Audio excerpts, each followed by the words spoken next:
Nako naman, Polo. Huwag mo na kikis basang-basa ako. Hello, good evening sa lahat. Magandang gabi.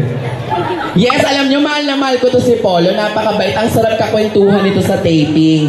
Polo, nako, anong nilook forward mo sa yung kapatid na si Kelvin?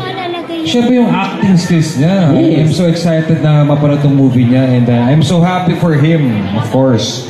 Dahil kapatid ko siya, isa lang ang manager namin. Yeah. Totoo yan. Ayan, ikaw anong dapat abangan sa'yo, Polo? Namimiss ka na namin mapanood. Ang huli ko pang alam sa'yo, ano? Yung Lovers Liars natin. Actually, nasa Black Rider ako ngayon. Ay, ayan. Yes, so, sana pa panoorin niyo yung Black Rider every night po, Monday to Friday. Sa movie? Sa movie, meron kaming movie ni Direk Ryan Carlos. So, sana po abangan ninyo. Yes. So, once again, mga kaibigan, kapamilya, kapuso at kapatid, Polo Ravales!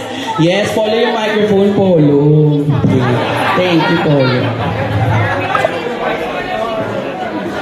Ayan. O, di ba ang saya-saya? Nakikita nyo, lahat kami dito magkakaibigan talaga. Wag ko ni Polo, childhood